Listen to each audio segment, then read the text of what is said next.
इसका कोई भी चीज़ पढ़ते हैं तो उसका हम कुछ ना कुछ गुण और दोष होता है, लेकिन इसका प्रॉपर्टीज जानेंगे। क्या क्या चीज़ है इसका प्रॉपर्टीज? सारणिक का गुणधर्म, properties of determinants.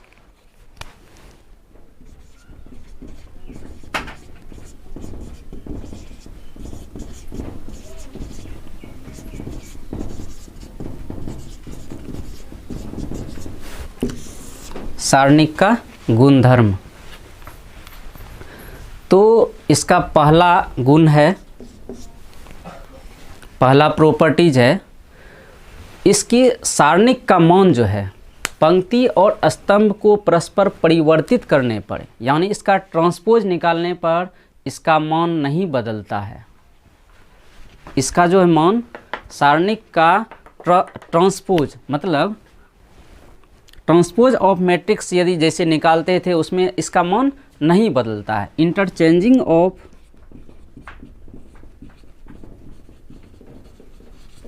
Interchanging of row and column,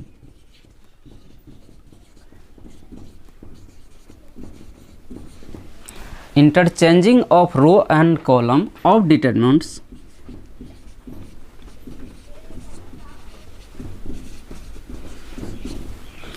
determinant value remains same, मान इसका नहीं बदलता है।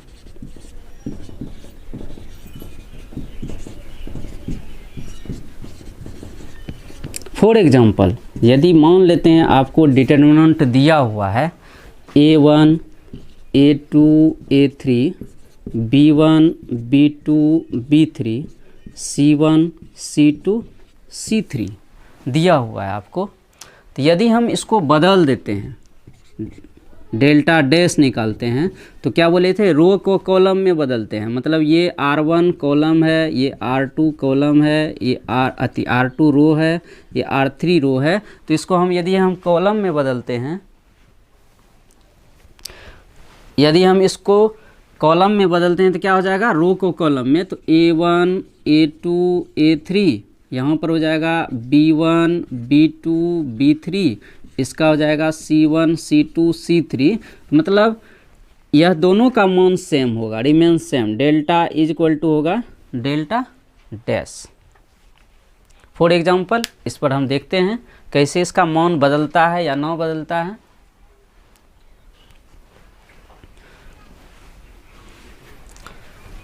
जैसे आपको दिया हुआ है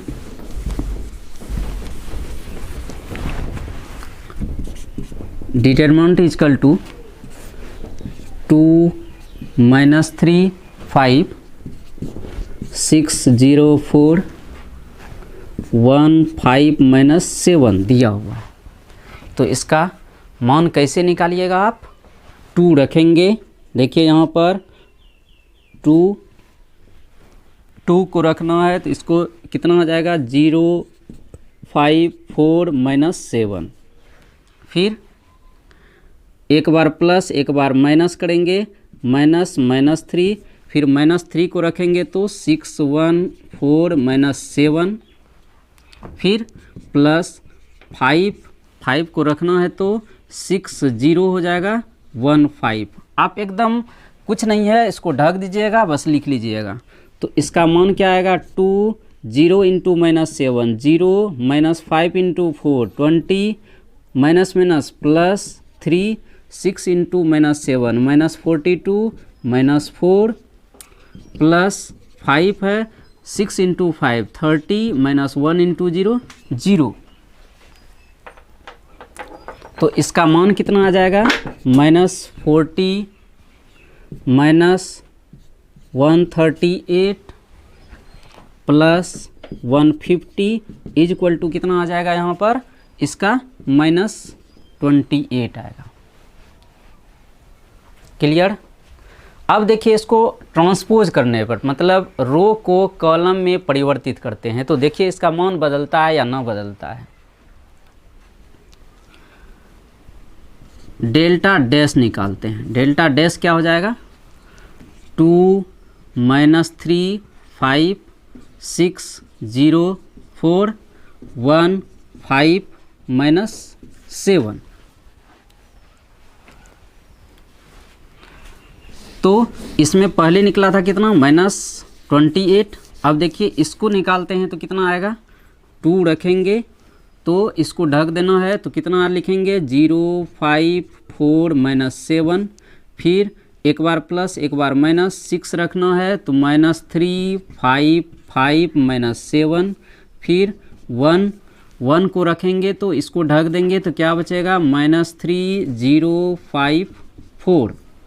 तो इसका मान देखिए कितना आएगा, 2 0 इंटू -7 0 -20। फिर -6 -3 इंटू -7 21 -25 प्लस होगा 1 -3 इंटू 4 -20 12 0 इंटू 5 0। तो इसका मान क्या आएगा, -40 प्लस 24 फिर -12। तो इसका मान भी आएगा -28, मतलब मान इसका नहीं बदलता है। अब इसका दूसरा प्रॉपर्टी देखिए,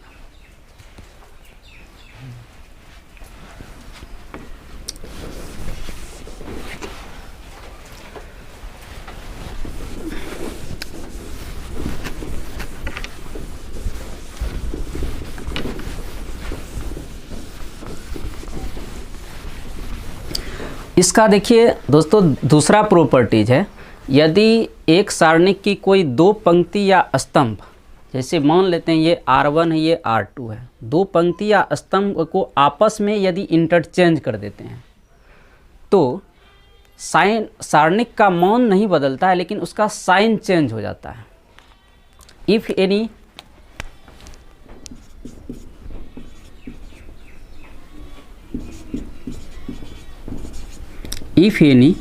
two row or columns interchanged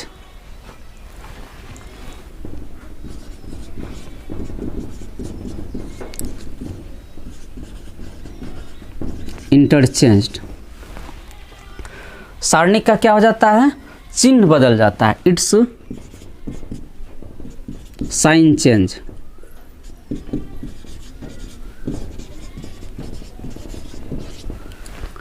देखिए बहुत ही मज़ेदार है, आश्चर्य है कैसे होता है। देखिए जैसे मान लेते हैं आपको डिटरमिनेंट का मान दिया हुआ है A1 A2 A3 B1 B2 B3 C1 C2 C3 दिया हुआ है। हम दो को चेंज करते हैं, दो को क्या करते हैं, दो रो या दो कॉलम को हम चेंज करते हैं। मान लेते हैं हम R1 और R2 को ही परस्पर इंटरचेंज कर रहे हैं, R1 और R2 को, तो delta dash is equal to हो जाएगा, R1 और R2 को चेंज कर देते हैं तो delta dash is equal to क्या हो जाएगा, B1 B2 B3 A1 A2 A3 C1 C2 C3, मतलब R1 और R2 को परस्पर चेंज करते हैं। इसमें क्या होता है, या RI को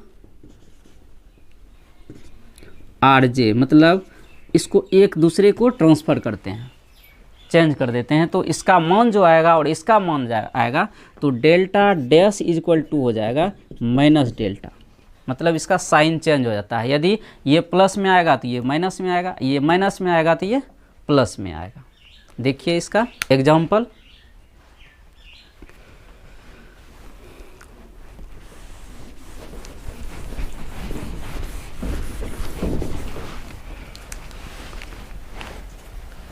जैसे देखिए यदि डिटरमिनेंट दिया हुआ है आपको 2 -3 5 6 0 4,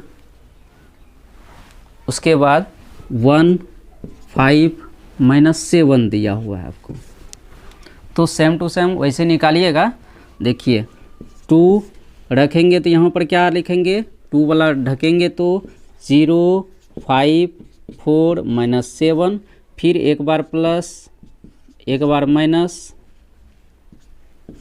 तो इसको ढकेंगे तो 6 1 4 माइनस 7, फिर कितना आएगा प्लस 5, 5 को ढक देंगे तो 6 0 1 5।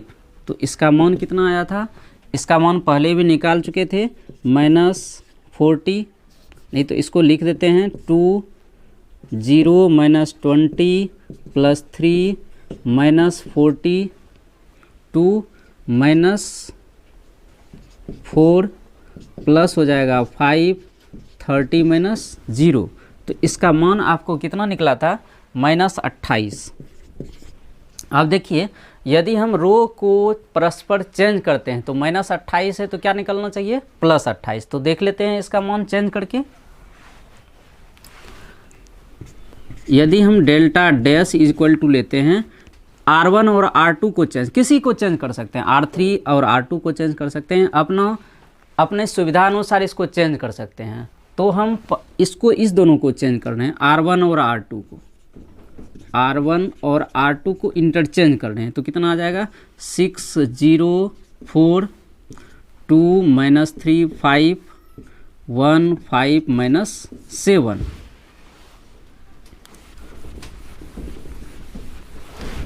तो 6 रखना है तो कितना आ जाएगा यहाँ पर -3 5 5 माइनस 7, फिर आ जाएगा -0, 0 टर्म छोड़ से भी सकते हैं क्योंकि जीरोस में कोई भी संख्या से गुना होगा तो 0 होगा, लेकिन हम अभी लिख रहे हैं बेसिक कंसेप्ट के लिए 5 माइनस 7, अब प्लस क्या हो जाएगा। अब आपको थर्ड प्रॉपर्टीज, अब देखिए यह भी बहुत इम्पोर्टेंट है। यदि कोई सारणिक का 2 पंक्ति या स्तंभ समान हो, इक्वल हो, तो सारणिक का मान 0 होता है। इफ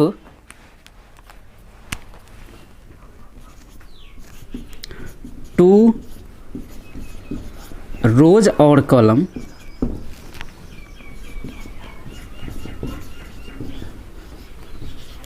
इज सेम और is in same proportion, is in same ratio भी कह सकते हैं, रेशियो, डिटरमिनेंट इज 0।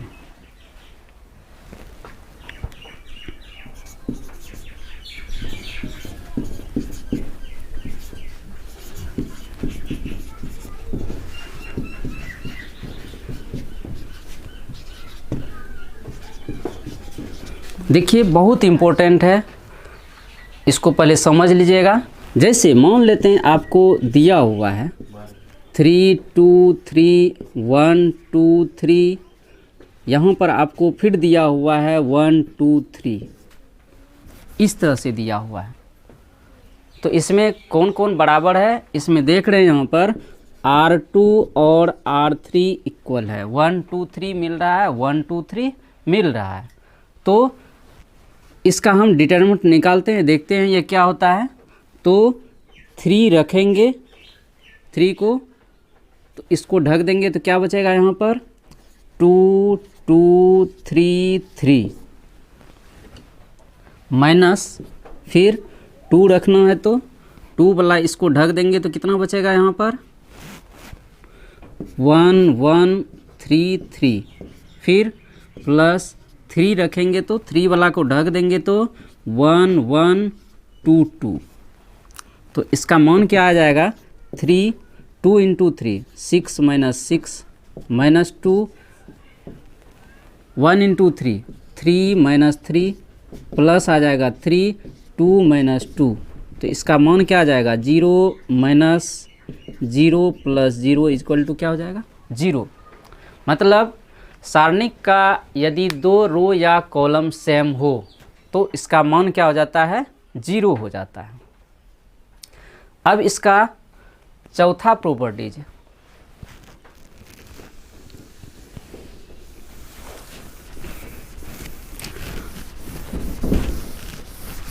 चौथा प्रॉपर्टीज है कि सारणिक के किसी पंक्ति या स्तंभ से, सारणिक के किसी पंक्ति या स्तंभ से हम सार्वउभयनिष्ठ गुणनखंड निकाल सकते हैं। वी कैन टेक आउट, चौथा प्रॉपर्टीज इसका, we can take out common factor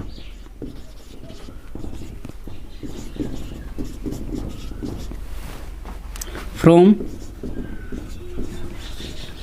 any row or column.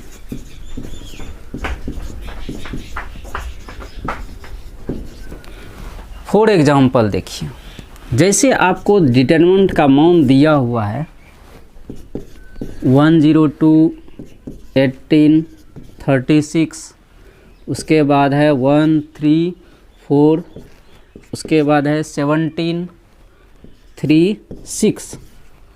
तो इसमें किसमें सार्वभौमिक गुणनखंड निकाल सकते हैं? देखिए 17, 17 है, 3, 6, इसमें तो नहीं आएगा, इसमें भी आ सकता है। 36, 4, 6 से क्या कॉमन आ जाएगा? 2 कॉमन आएगा। इसमें क्या कॉमन आएगा? देखिए तो यहाँ पर 6 कॉमन आएगा, तो हम 6 कॉमन निकाल सकते हैं। तो निकाल लीजिए, इसमें 6 कॉमन निकालेंगे तो कितना आ जाएगा? यहाँ पर 17, यहाँ पर क्या हो जाएगा?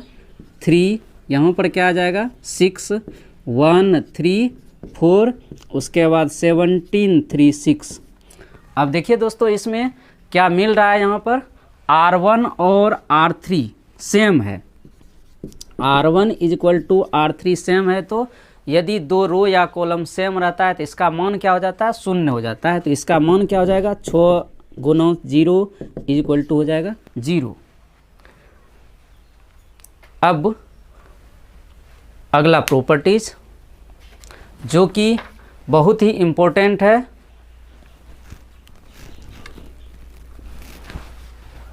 इसको कॉपी कीजिए।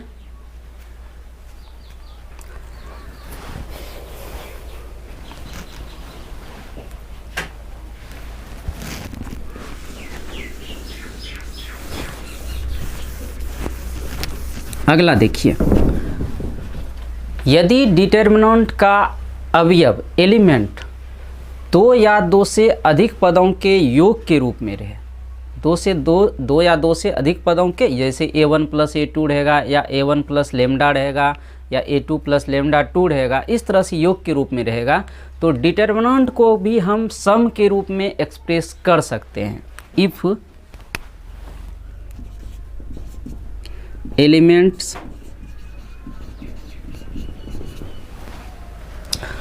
ऑफ रो और column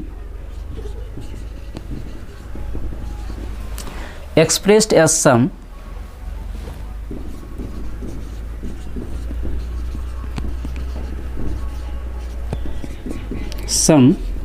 then determinant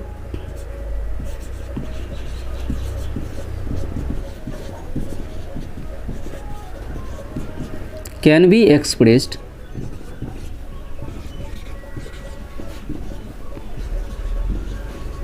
as a sum, as sum of two determinant.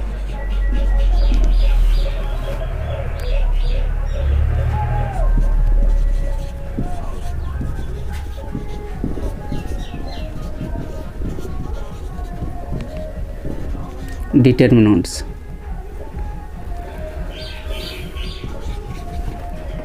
देखिए कैसे होता है। जैसे मान लेते हैं आपको डेल्टा इज इक्वल टू दिया हुआ है a1 प्लस लेमडा 1, यहाँ पर a2 plus lambda 2, a3 plus lambda 3। तो इसमें देखिए एलिमेंट सम के रूप में लिखा हुआ है।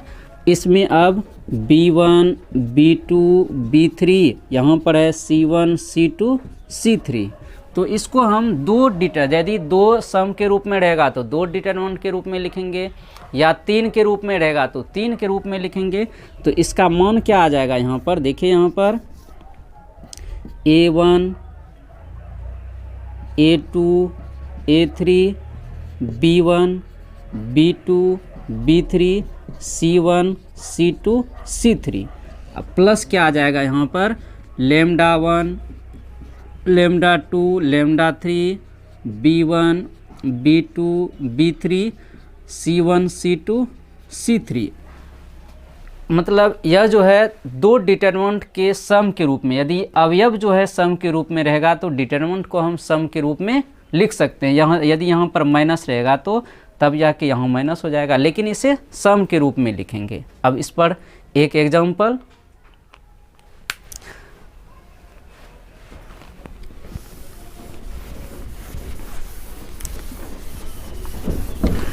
जैसे मान लेते हैं आपको रहेगा डिटरमिनेंट का मान दिया हुआ है ए बी सी, यहाँ पर रहेगा a + 2x b + 2y c + 2z और यहाँ रहेगा x y z।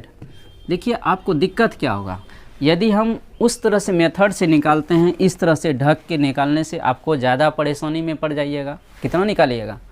लेकिन इसको हम इसके रूप में तोड़ते हैं, तो देखिए यहाँ पर सम के रूप में a b c है, फिर पहला टर्म लिखेंगे। यहाँ पर देखिए पहला डिटरमिनेंट में पहला टर्म लिखेंगे, एकदम कोई कन्फ्यूजन नहीं करना है। और फिर यहाँ पर क्या लिखेंगे x y z, सब में लिखना है, ऐसा नहीं कि इसमें छोड़ देना है। यहाँ पर जो दो टर्म के रूप में है उसका एक टर्म लिख दिए, बाकी के डिटरमिनेंट में जो टर्म है उसको ज्यों का त्यों उतार दिए। अब प्लस क्या हो जाएगा, यहाँ पर a b c, यहाँ पर 2x 2y 2z और यहाँ पर क्या हो जाएगा मेरा x y z। अब देखिए यहाँ पर ए बी सी मिल रहा है, इसका मान क्या हो जाएगा, यदि दो रो सेम है, यहाँ पर भी देखिए यहाँ पर सेम है, R1 = R2 सेम है। इसमें देखिए यदि हम दो कॉमन ले लेते हैं, ये देखिए समान रेशियो में 2x/x 2 होगा, 2y/y 2 होगा, 2z/z 2 होगा, सेम रेशियो में रहेगा तो इसका मान क्या होगा। बोले थे यदि रो सेम रहेगा या वह सेम रेशियो में रहेगा तो उसका मान क्या हो जाता है, 0 हो जाता है। या 2 इसमें कॉमन निकालेंगे तो x y z बराबर हो जाएगा, तो इसका मान क्या हो जाएगा, यहाँ पर इसका मान 0, इसका मान 0 0। प्रॉपर्टीज से हम आसानी से डिटरमिनेंट का मान निकाल सकते हैं। अब देखिए इसको कॉपी करते जाइएगा।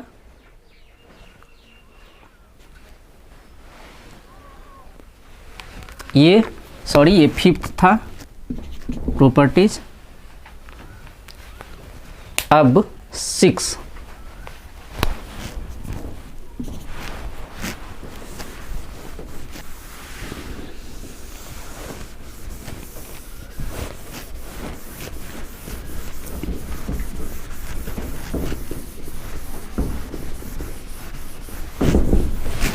सिक्स प्रॉपर्टीज है जिसका कि सबसे अधिक उपयोग होता है। देखिए किसी सारणिक के किसी पंक्ति या स्तंभ के संगत अवयव को समान गुणज मान लेते हैं, 2 में सब से गुना कर रहे हैं या 3 से सब में गुना कर रहे हैं, समान गुणज को यदि जोड़ा या घटाया जाता है तो सारणिक का मान नहीं बदलता है। इफ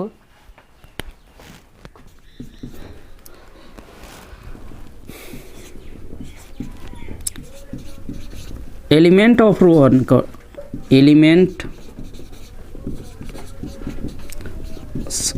रो और column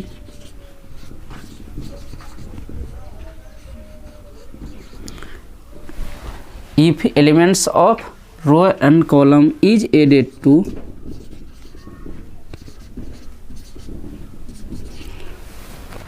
multiple of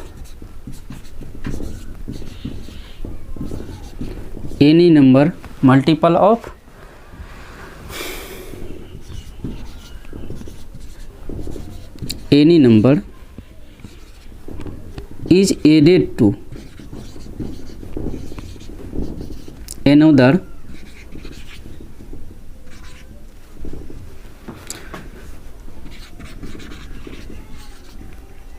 corresponding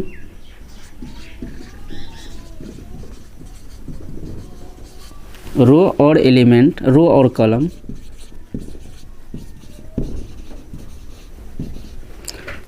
value remains same.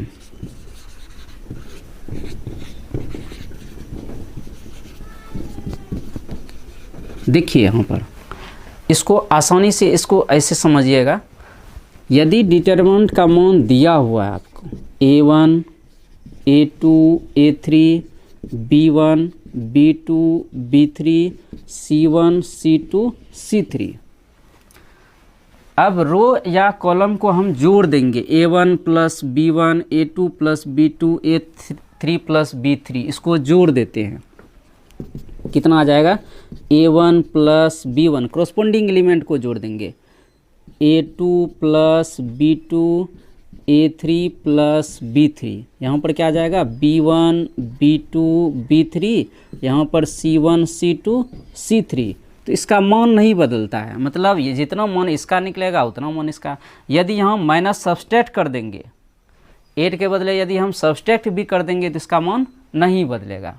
या यहाँ पर यदि हम इसमें k से गुणा कर दिए A3 में ही, यदि मान लेते हैं कि इसमें हम k से गुणा करके उसके बाद सब्सट्रैक्ट कर दिए, तब भी मान नहीं बदलेगा। जैसे यहाँ पर हो जाएगा A1 माइनस के C1, A2 माइनस के C2, A3 माइनस के C3। यहाँ पर इसको ऐसे ही लिख देते हैं B1 B2 B3 C1 C2 C3 लिख देते हैं, तो इसका मान नहीं बदलता है। मतलब जिसका जितना डिटरमिनेंट का इसका मान आएगा उतना ही इसका मान आएगा, इसका उतना ही आएगा। क्लियर? इसका अब उपयोग कहाँ किया जाता है, सबसे इम्पोर्टेंट है और इसका सबसे ज़्यादा उपयोग है। देखिए इस पर एक पहले एग्जांपल ले लेते हैं।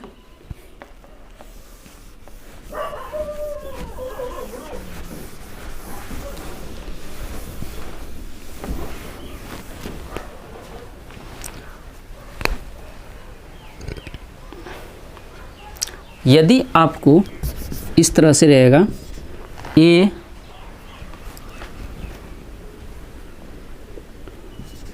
Plus B 1 sorry A B plus C, उसके बाद B C plus A 1 C A plus B 1,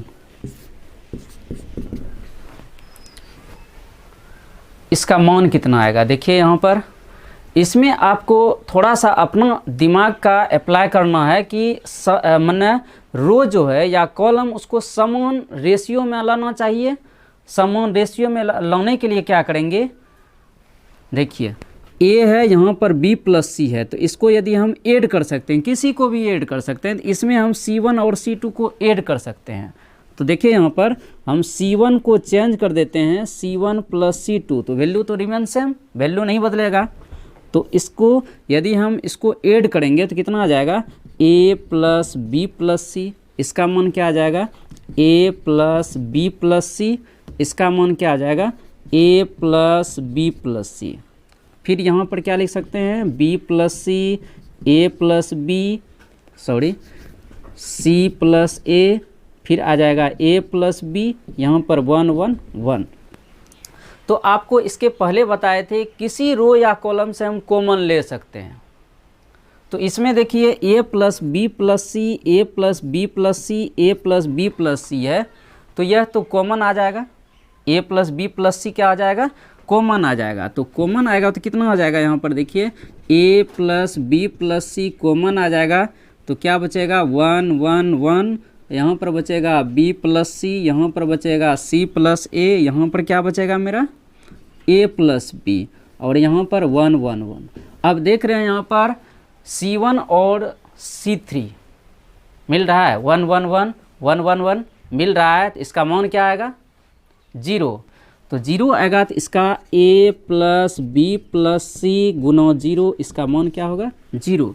मतलब प्रॉपर्टीज़ का उपयोग क्यों किया जाता है, इसका मान डिटरमिनेंट को सरलतम से सरलतम रूप में निकालने के लिए इसका प्रयोग किया जाता है। बस अब लास्ट प्रॉपर्टीज है, इसका भी प्रयोग करते हैं, जो कि बुक में भी नहीं दिया हुआ है।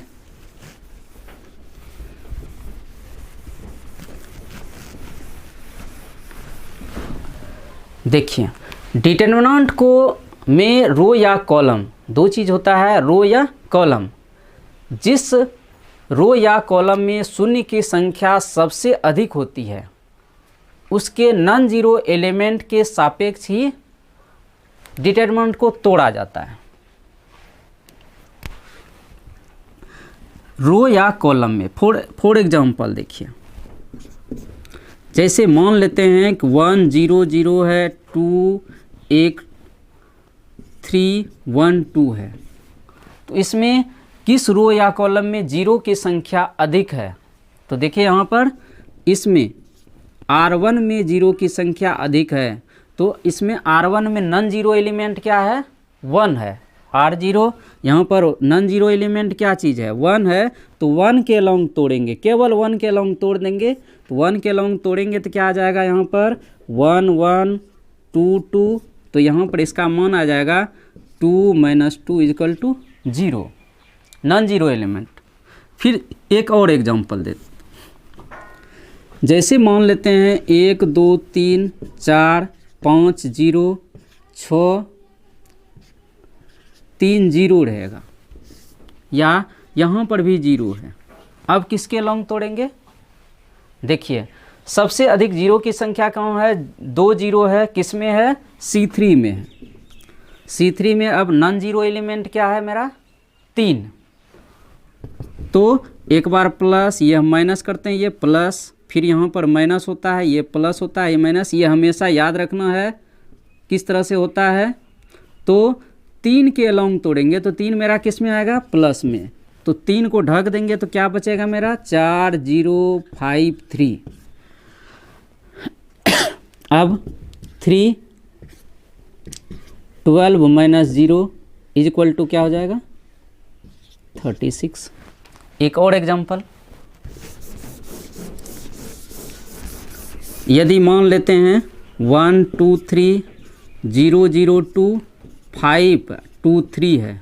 अब देखिए किस में आ रहा है? जीरो की संख्या अधिकतम, जीरो की संख्या किस में आ रहा है? R2 में। तो इसमें नॉन जीरो एलिमेंट क्या है? 2 है। 2 क्या आ जाएगा? बोले थे प्लस माइनस प्लस होता है, minus plus minus plus minus plus. तो इसमें क्या, किस चीज़ का प्रयोग करेंगे? माइनस का। तो -2। ऐसे ही आपको जैसे मान लेते हैं A31 है, 32 है, 3 2 5, विषम रहेगा तो माइनस, सम रहेगा तो प्लस का। तो -2 रखेंगे, तो -2 वाला को ढक देंगे तो क्या बचेगा? 1 2 5 2। तो इसका मान क्या आ जाएगा? -2 1 2, क्रॉस गुना करेंगे तो 2 आ जाएगा, यहाँ पर क्या आ जाएगा? 10 आ जाएगा। तो = -2 × -8 = 16। तो अब दोस्तों NCERT का 4.1 और 4.2, NCERT का 4.1 और 4.2 जितना भी आप अभी तक बता चुके हैं, इसके आधार पर लगभग सब प्रॉब्लम बन जाएगा। यदि आपको वीडियो अच्छा लगे तो ज़रूर इसे लाइक कीजिएगा, सब्सक्राइब कीजिएगा, और यदि आपको कहीं भी दिक्कत है तो आप कमेंट बॉक्स में आप लिखिएगा, ज़रूर आपको उसका जवाब देंगे। धन्यवाद, थैंक यू, जय हिंद।